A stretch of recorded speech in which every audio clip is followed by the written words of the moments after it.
بسم اللہ الرحمن الرحیم وبہ نستعین اما بعد۔ میرے محترم بزرگوں، عزیز ساتھیوں، پیاری ماں بہنیں، اب الحمدللہ قربانی کی تیاری کا وقت شروع ہو چکا ہے۔ اب اس وقت ہمارے بزرگ، ہماری مائیں بہنیں اپنے اپنے لیے قربانی کے حصے خریدیں گے، جانور خرید کر ان کی پرورش کریں گے، ان کی تیاری کریں گے، ان کو بقرعید کے لیے تیار کریں گے۔ تو اس وقت مجھے آپ حضرات تک یہ بات پہنچا دینی ضروری ہے کہ آیا قربانی کس کس پر واجب ہے، قربانی کا وجوب کن لوگوں کے لیے ہے، یہ بات میں آپ حضرات تک پہنچانا ضروری سمجھتا ہوں۔ تو قربانی کا حکم اور قربانی کی فرضیت ذہن میں رکھیں کہ قربانی کس پر واجب ہے شریعت کی نظر میں۔ تو قربانی کی وجوب کی شرائط میں سے ایک شرط یہ ہے کہ انسان عاقل ہو، بالغ ہو۔ سب سے پہلے عاقل اور بالغ ہونا ضروری ہے،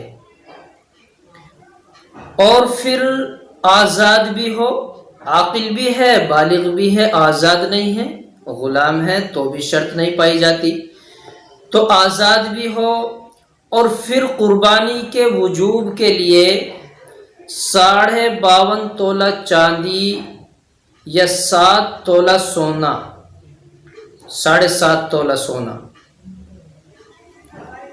یہ ضروری ہے۔ اب سونا بھی نہیں ہے، چاندی بھی نہیں ہے، تو اب قربانی واجب ہے یا نہیں؟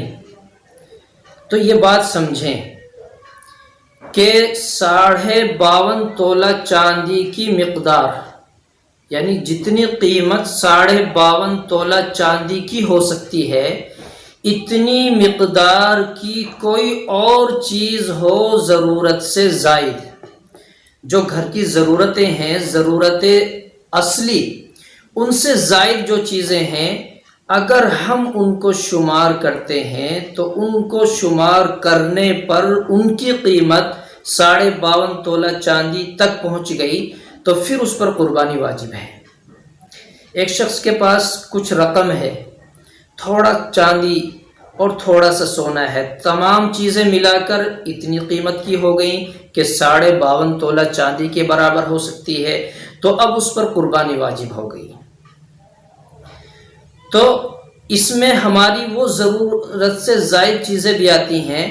یہ بڑی اہم بات ہے کہ خاص کر ہمارے گھروں میں کچھ ہماری ماں بہنوں کے پاس برتن ہوتے ہیں اور وہ سال ہر سال اسی طرح رکھے ہوئے ہوتے ہیں۔ یہ مسئلہ بڑا اہم ہے، غور سے سننا، کہ فرض کیجئے کہ 10 برتن سال بھر ہمارے کام میں آئے اور برتن ہیں ہمارے پاس 20، تو 10 برتن جو پورے سال ہمارے کام نہیں آتے، ان برتنوں پر قربانی کا وجوب لاگو ہوگا۔ وہ شرائط قربانی میں سے نصاب کی شرائط میں داخل ہوں گے۔ اسی طرح گھر کے اندر کوئی اور ضرورت سے زائد چیز ہے، وہ بھی اس میں شمار ہوگی۔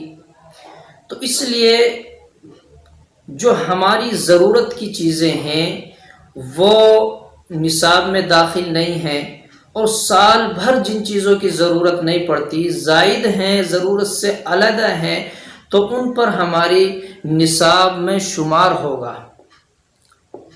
تو یہ قربانی تو ہمارے اوپر فرض ہو گئی، صاحب نصاب ہوتے ہی قربانی واجب ہو چکی۔ ایک شخص صاحب نصاب تو ہے نہیں، لیکن وہ قربانی کرنا چاہتا ہے ثواب کی نیت سے، تو یہ مستحب ہے، بہتر ہے، اس کا اجر و ثواب ملے گا۔ تو اس وقت بتانا یہ ضروری ہے کہ قربانی کا حکم کن لوگوں پر واجب ہوگا، کہ جو قربانی کے ایام میں، قربانی کے دنوں میں اتنی استطاعت رکھتے ہوں کہ صاحب نصاب تک ان کا مال پہنچ جائے، ان پر قربانی واجب ہو چکی ہے۔